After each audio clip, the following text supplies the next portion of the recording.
We have a date for the wedding. Did you find your wedding dress? I did find my wedding dress. Never in my life has Hermes gifted me a bag. I will be starting another business. I'm not gonna cry. I want to be like super positive. I wasn't really ready to talk about it. I don't feel the pressure to stay the sample size. Does that make sense? Hello my lovelies and welcome to another video. I haven't filmed this kind of video for a very long time. I don't think I've filmed answers to your questions this year.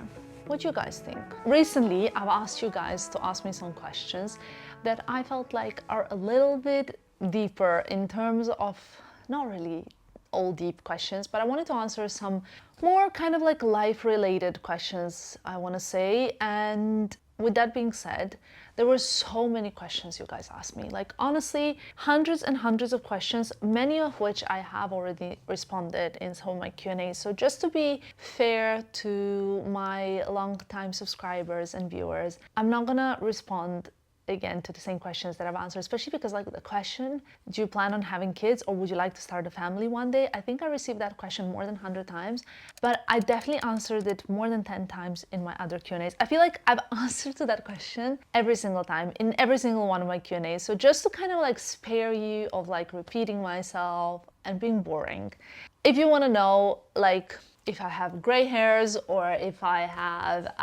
plan on having family or things like that, how I started my career, how I met Filippo, we have all of those videos on channel. We have special how I met Filippo video on the channel. We have like when he decided to propose on the channel. We have all of that already filmed here. So I hope you have a lot of time this weekend because you'll have a lot of content to watch.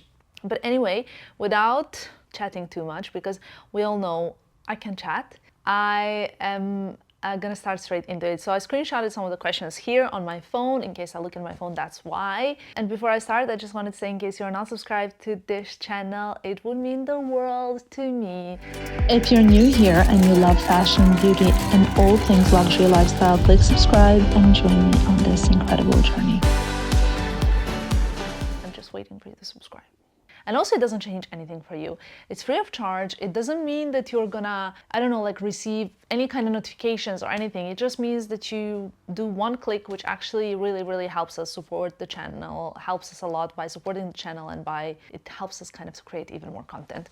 So anyway, first question says, are you afraid of loneliness? And I really like this question because I think in general that the world, especially now with the modern and digital era, can be quite a lonely place, which is such a strange thing because we are constantly surrounded by people. We have like all of these apps and social media and we can speak to people. If you compare that to back in the days when people had to wait for like weeks to receive a letter or something like that, it's just crazy that we can still be lonely in this digital era. But I think that loneliness doesn't have anything to do with being alone. I'll tell you one honest question, I'm not afraid of loneliness at all. That's like the least of my fears because as a person, I never feel lonely. In fact, quite the opposite. I very often feel a little bit overstimulated by people instead of lonely.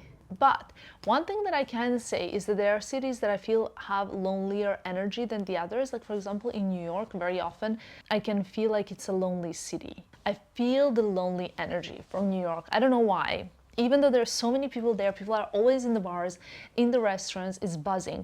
But that's what I mean when I say that loneliness is not the same thing as being alone, because you could feel so lonely while being at a party full of people because you feel like misunderstood or isolated or just alone in a way. And I think that's such a big thing. Like personally for me, I think that whenever there's like a group, like when we're at a party or an event and there's a group, I always try and make sure that nobody feels left out. Sometimes it can happen that, for example, I was too busy like taking care of one person that I didn't realize that there was another person. And then I feel so bad because I'm like, oh my God, sorry, I didn't manage to, you know? I think that that feeling of loneliness can feel quite isolating, but as an extroverted introvert, I love being alone. Currently, I'm home alone and I'm very happy because I'm very independent and I have a lot of things that I can do when I am alone. I don't know if that helps. What do you do when you're overwhelmed and anxious with work? So when I have so many things to do and I feel like I don't know where to start from, which I think is a very frequent probably thing with students, with mothers, especially new mothers, I would think, with in general people who have sometimes so many things that accumulate to be done, and it seems like it's just one infinite pile of to-dos, but not enough time in the day. I start by starting. That's what I do. I feel like when you think about how many things you have to do, it's easier to like scroll on Instagram, watch YouTube, or scroll on TikTok, or do whatever else, but not actually start any of the to-do list because it just feels so overwhelming. But I promise you that usually the tasks feel way more overwhelming than they actually are. And whenever you feel like you have such an overwhelming to-do list, my best advice would be just to start the first thing that you want to do.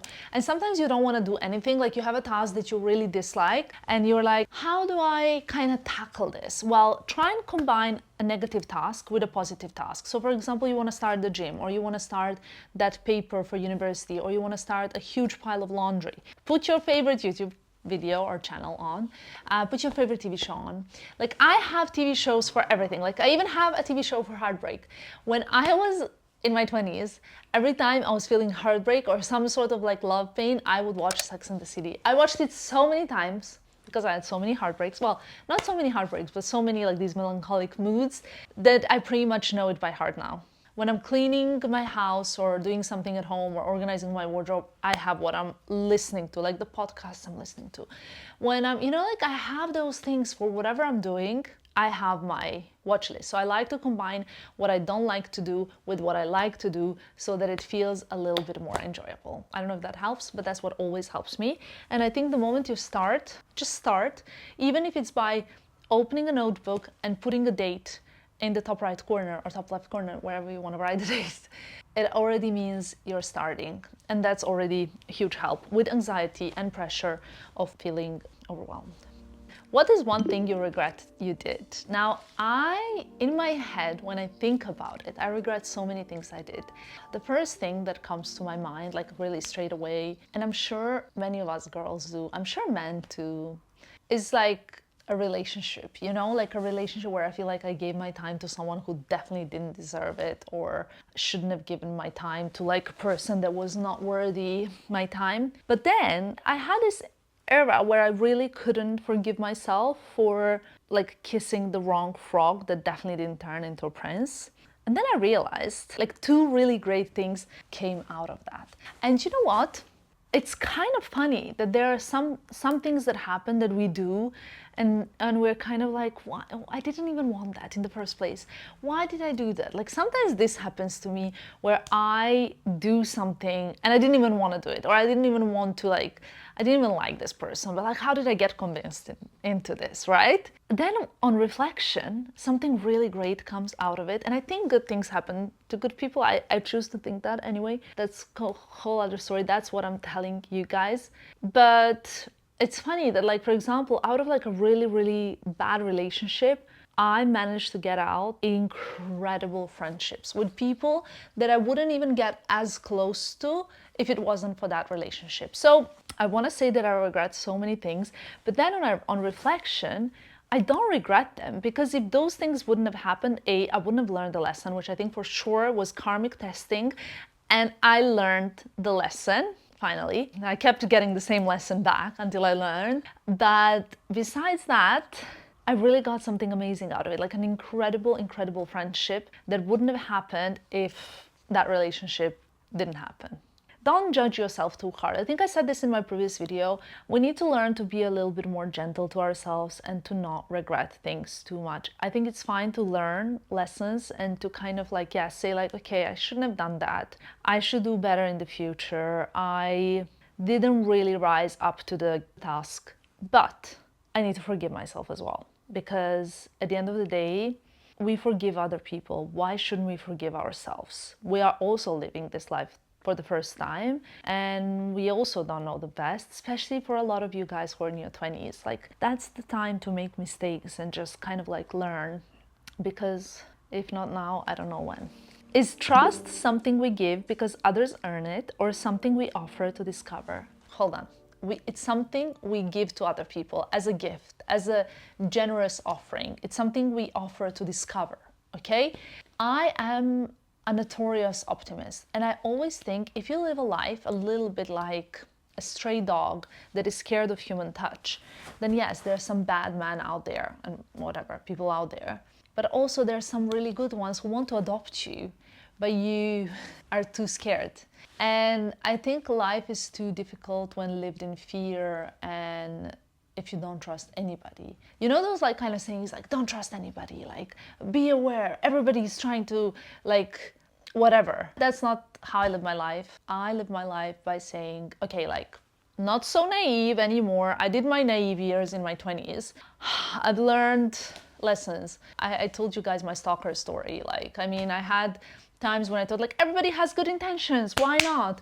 And then really had bad experiences. Be careful, however, do trust. Because if you do not trust, you're like, especially in relationships, in love relationships, if you don't offer your trust, the other person is also not going to trust you because you're setting the standard for how the relationship is going to be. So I think like, I personally believe like offering trust and not being a jealous person is something that I am very proud of, and it's very important to me. Most of my foundation of my relationship is based on trust and loyalty. So what is your favorite life advice? My favorite life advice is like two, I would say. One is do not sweat the small stuff, meaning like don't stress too much about like things that are really not life-changing, okay? Second of all, is this gonna matter next year this time? If something is bothering you and you think it could turn into a big problem, okay, then, you know, address it as a real problem. But if it's not that big of a deal, in an essence, it would really go away next week, why? Why lose sleep over it, you know? And I think that's really, really, really something important. Always ask yourself, will this matter next year, this time? Even next week, this time, sometimes it won't matter. I'm trying to understand this question, but I think I kind of understood the gist.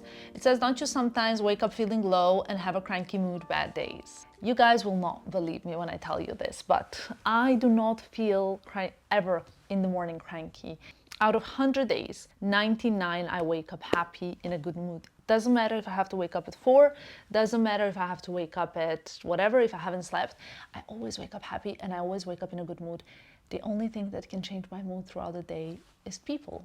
So I wake up with a full glass, and then I always say I compare it to like ink in a glass, where someone like puts an ink in a clean glass and then by the end of the day it's like completely black, right? But I have to also say that I have such a small circle around me, and the only people that can like upset me are the people that really matter to me. I'm also a very passionate person, definitely with like a very tricky temperament. Like, I don't know, like I quite have a temper, and I think that what's important to me is that like good mood of the people that matter to me. The other night, my nephew ended up in A&E, and like I was so scared and so full of fear, and so like everything was fine, touch wood. But you know, those are the kind of things that give me anxiety and fear and make me feel like my mood is not great. So that's what really makes the difference for me. But I always wake up happy, and then the mood kind of depends on the events of during that day. But then some people wake up cranky in the morning. How do they fix their mood, I wonder? Do they just go ruin other people's days to make theirs better? Like mine, for example? No, I don't know. Just asking. This question is in Serbian, I will translate it. And it's like, how do you cope with cultural differences between you and Filippo? And I know you guys are not going to believe me, or maybe you will believe me because you guys know how Filippo and I speak to each other, but we genuinely do not have any cultural differences.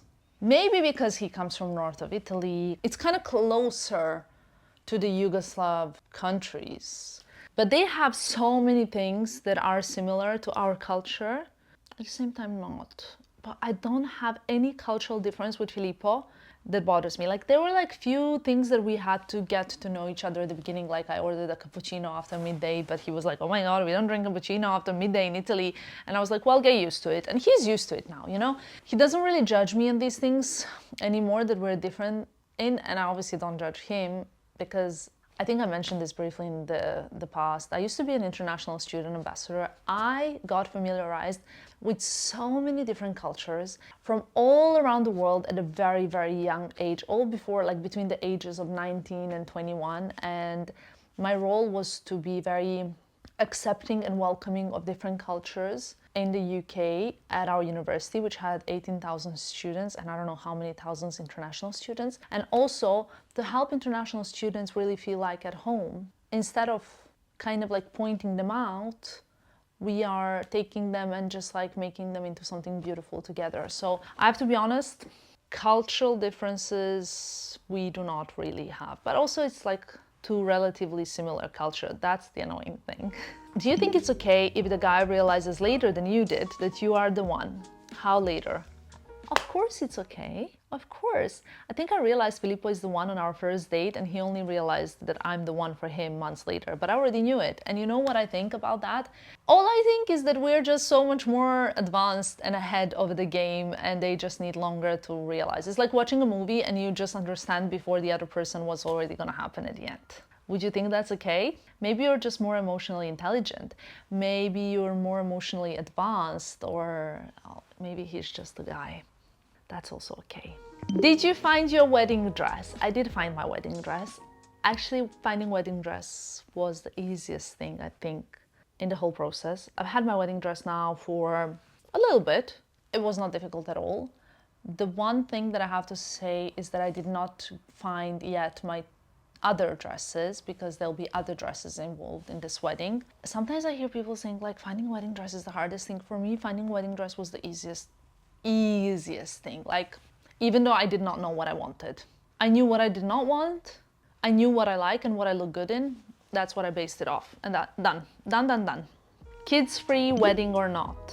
I think my wedding is gonna be kids free unless I change my mind, but pretty sure it's gonna be kids free.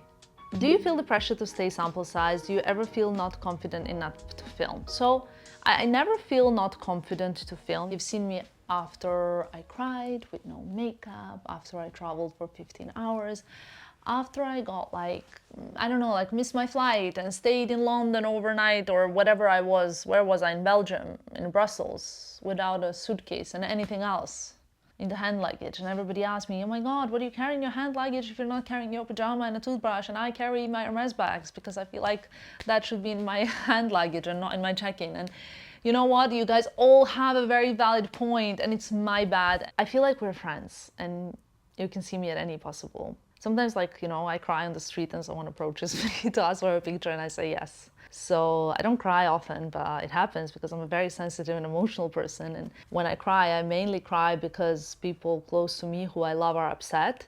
But it could also be because I saw a very emotional reel on Instagram. So yeah, I don't feel the pressure to stay the sample size because I think like somehow the sample size in general is not extremely thin. I am a sample size and I'm not a thin person. I think I'm slim. I'm like, okay, but I'm not, you know what I mean? It's not like a model size. There are few brands, I'm not gonna name and shame them, but their samples are smaller. And I know when I'm choosing their samples, I can't choose anything because I can't like close the corsets, or like if it's like a zip, I can't close the corset around my ribs basically. And that's okay, so I just choose different things there. But in terms of shoes, I'm very lucky because usually sample sizes are 39, 40, 41. And I'm a 39, 40, so I can fit 39 and 40 and 41. Sometimes when a brand sends me a 37 and I'm like, I need to put my foot into 37 now. Well, yeah, but I have had to wear 41 before and it is big, but you kind of make it, especially if it's a pair of boots or something like that. So to answer the question, I kind of feel blessed that in general, I've always been able to fit sample size, but I have to say that I wish it was more inclusive. But then if I'm very honest with you guys, I've never heard people say or complain about not fitting samples. There are just sometimes clothes that are smaller than the others. Sometimes you can fit everything and samples are big, and sometimes they're small. It's just like going to your friend's wardrobe and you can fit some things and you can't fit some things and it's okay. It's kind of like that. I know that even if I like gained weight, I will still be able to find samples. And I know that if I lost weight, I will still find some samples big or small. It's almost like you can do nothing about it. What do you think? Why are you successful?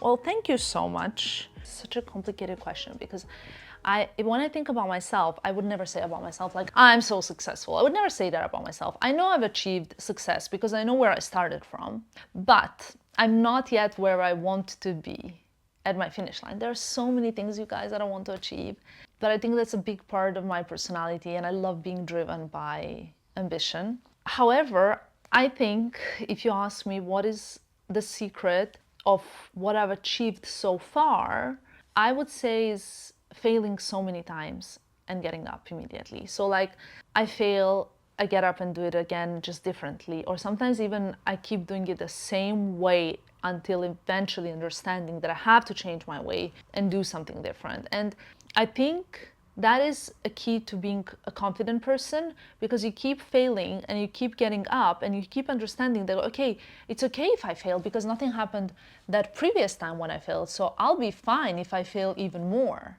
I never failed an exam in my life, and I think I would be more scared of now going to university because I've never failed an exam. So I don't know how my ego would take it if I failed an exam. Does that make sense? But I think failing and getting up and doing it again, and failing and getting up and doing it again, and perseverance is the reason why I've achieved some things in life. Next question says, when is your wedding? How early did you start planning, and does it take much of your time? So I'm trying to find my wedding chat. This is our wedding chat. How much of the time does it take? This is our chat with the planner. And this is a new chat, by the way. It's not, I think, since the beginning.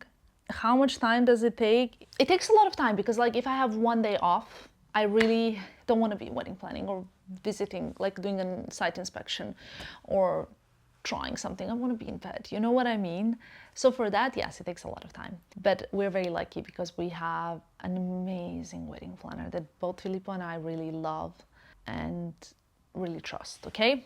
We started planning early-ish, like more than a year before we wanted to get married, because if you want to get married in a venue that we want to get married in, it takes a long time because the venues are booked, guys, 2 years before. Last summer, people were telling me like, it's been more than a year that you got engaged.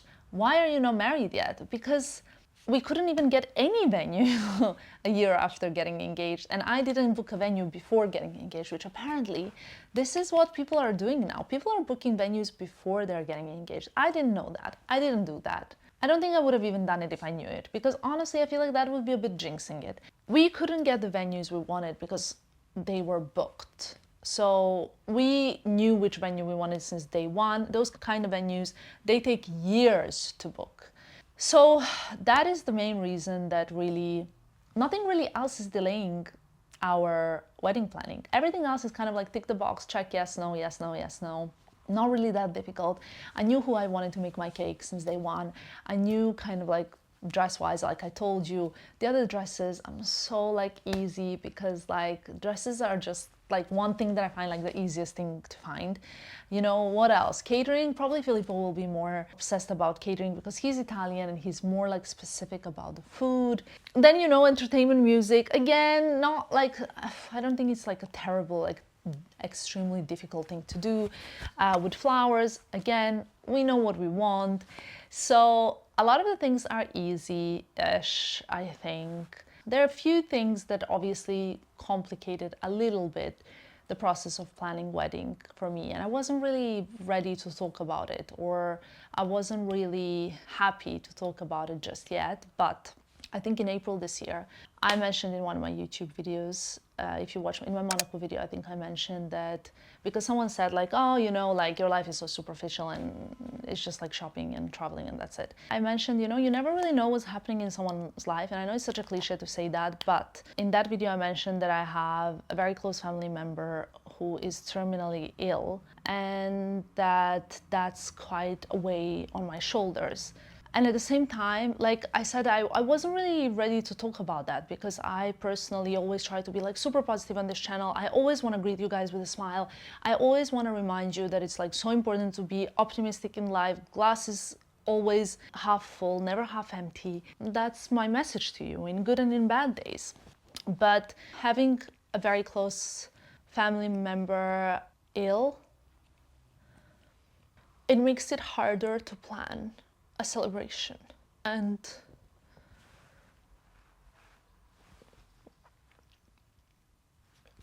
I think that, yeah, I'm not gonna cry because I'm not gonna cry. I want to be like super positive, and I want to be very happy in this video because I feel like I also owe it to you guys.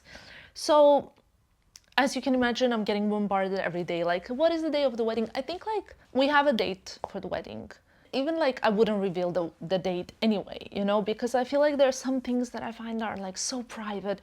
And of course I'm gonna reveal it like closer to the date, but I don't think I'm gonna reveal it long in advance, because when you're living through a situation like this and you don't know like, or you didn't know how things are gonna develop, then it's much harder to plan a celebration. I hope you guys can understand that. And I hate to be the downer, but sometimes, you know, when you get like so many questions like, give us the date, tell us when is it, why hasn't it happened yet, then I feel a bit like, well, why it hasn't happened yet is because the kind of wedding we want to have takes a long time to prepare, and it takes like venues. We want to get married on a weekend. We don't want to get married on like a working day because we want all of our friends to be able to come.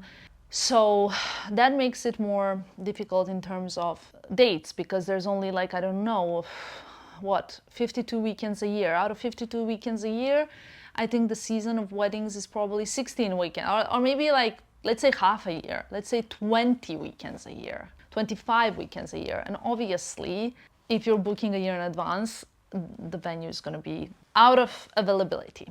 Next topic. The question is in Serbian, but I'm going to answer in English, just so that everybody can understand. But you know that you can use the subtitles to translate this video in every language, right? Have you ever done your astro chart or natal chart? I have done an astro chart, however you want to call it, when I was very unhappy in life. I think in like 2018 or 19, I've asked someone to like do a reading of my horoscope sign and like my zodiac and everything. I remember that time so clearly because I only wanted to know what's gonna happen in future, because I needed like some kind of, what do you call it, soothing answers. And I think that like, I know so much about astrology. Apparently, in my astro chart, it says that I would be very good at reading other people's natal charts. Isn't that crazy? Apparently I have like a gift. I have a lot of, I think, water. I don't know what it is, but I've done it and I know a lot of the things. I am a Pisces with ascendant in Sagittarius, moon in Cancer. My Venus is in Pisces, my Mars is in Gemini. What else is big and important to say? I've only done, and I've only had questions when I was seeking for something that I didn't have. And I used to read daily horoscope. There's this app that I was like reading every single day, but only when I was unhappy. When I was happy, I was forgetting about it. So I realized that I stopped looking at my horoscope when things got kind of like good in love life and good in career, and then I kind of stopped looking at that. But I feel like I don't need at the moment answers in that segment. You know what I mean? I remember you told us that you're very strong mentally. Did you work to get to that level? Now, here's the thing. I think I'm so extremely sensitive, like extremely sensitive. Filippo sometimes thinks like, oh my God, you're too sensitive around me. I worked through, obviously, currently I'm taking therapy very seriously in terms of working on myself, but also worked so hard on myself, speaking to myself, understanding my feelings, understanding my surrounding, and always focusing my mind on like what really is important to me. And I'll tell you what's the most important thing for me in life is my family. I will tell you that my career is what drives me forward. And I will tell you that the thing that makes me feel most fulfilled in life is my love life. That's kind of what I base it on. And whenever I'm having like a tough mentally moment, I ask myself like, where does this change things? Like going back to my best life advice again. I worked a lot. Answer is I worked a lot on that. Someone's saying I need wedding tips. I think like I can give good wedding tips, but I need to know which kind of wedding tips you need. I'm very like practical with it. I'm like, yes, no, yes, no, yes, no, in a way. I think actually Filippo is more going around the roundabouts and like adding extra things and saying like, oh, we want also this and we want that. And I'm like, no, I know he's a Virgo and I'm a Pisces, okay, talking about astrology. But guys, I'm the one that is like saying yes and no for the wedding stuff because he goes crazy, but his moon is in Pisces also. And he just wants to add this and he wants to add that and he wants to go crazy stuff. And I'm like saying yes and no because I feel like some things just take way longer. And I feel like sometimes when he's bringing more and more things for our wedding planner to her table, she's like, but I thought we said something else. I'm not like that. I'm very decisive, which is kind of weird, but yeah. When do you think your career really started to take off? What was the turning point? There was no turning point in the career. I'm not one of those creators that had like one viral video and things went crazy. I'm not someone who ended in like Daily Mail and that went crazy, or like had a series of viral things and that went crazy, or has a niche or whatever. No, not at all. I'm like a drop on the stone, and but I'm dropping every day. Okay? It's the drop on the stone, that's me, and every single day I'm making a dent. And it's taking years, and I've been 14 years on YouTube, and I don't even have like many subscribers at all. When you think about 14 years, do you know how many years is 14 years? So much. But that is my modus operandi, and that is something I'm very proud of doing like slow and steady wins the race, because I really want to do things my way and my lane. And there are things that other people are proud of that I'm like, wow, this is incredible, but this is what I'm proud of. I'm proud of doing things my way and not having like viral moment, but more like not having a turning point, let's say. But of course, one thing that I think really contributed to me is quitting my full-time job of a pharmacist, because then I could focus full-time on this. So that helped. It also pushed me because it scared me of not having an income. How to start talking to Instagram people and not care about haters? I like this question, but let me tell you one thing, okay? Why would you care about what haters think? I've told this story so many times. Okay, I need to come closer to the camera because I think it's important. When I started, people I knew and people I thought were like friendly with me were making mocking videos and posts about what I create online. They were saying I'm so ridiculous and embarrassing and this is so funny, and they even like were taking pictures of themselves mocking what I do, trying to imitate what I do, but like doing it like next to a pile of rubbish and whatnot. And you know what? Today I am on the Audemars Piguet campaign next to Serena Williams and Winnie Harlow and Noor Arida. And that's all I'm gonna say. So why would you bother what someone sitting at home with their greasy fingers is typing on a keyboard, leaving a comment under your post? And I say greasy because they probably ate a pack of chips while looking at you being productive. And I don't think everybody's like this, because my audience is like the most incredible, beautiful, wonderful, loving, kind audience there is. So I'm sure there's so many more nice people out there in the world, not just on the internet, than the horrible people. So I think also that the haters always, for me personally, are like an extra push. So every time like there's a negative comment, and I spoke about this in my therapy, every time there is a negative comment, I feel like an extra push to do better and to do more and to get more success and to get more money and to reach next level.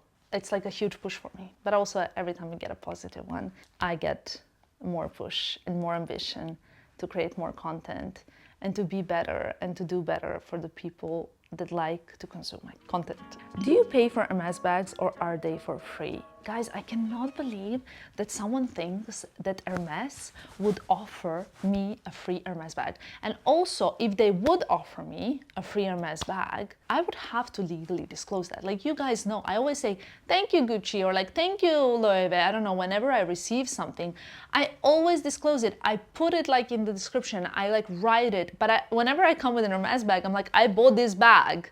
So just to make it clear, never in my life has Hermes gifted me a bag. Never in my life has Hermes even loaned me a bag. They dress me in their clothes for the shows and that's it.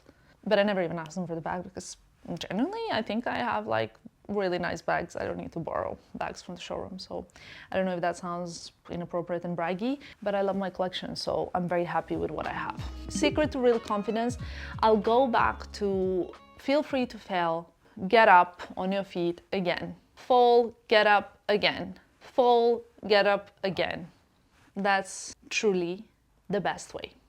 I think I'm gonna finish this video with this question, and it says, will you start new business, for example, your fashion line? And I would like to tell you that I will not be starting a fashion line today, tomorrow, or ever, I think. I mean, never say never, they say apparently, but I think there are so many fashion lines, there's enough out there. I don't think I could start anything that could be different from anything that's out there already. I don't think I could offer you anything that's more than what's out there already. I don't think there needs to be another fashion line in the world right now with everything. I think with the current like climate and socioeconomic situation and everything, we don't need any more fashion lines. But I will be starting another business in a way.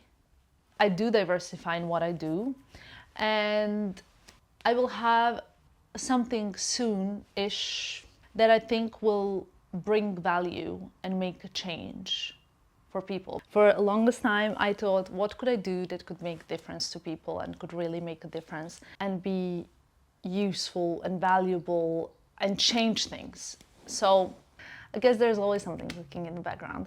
I wanted to say thank you so much for watching this video throughout all the emotions, and I hope you really don't mind me sometimes. You know, I try to be myself. I try to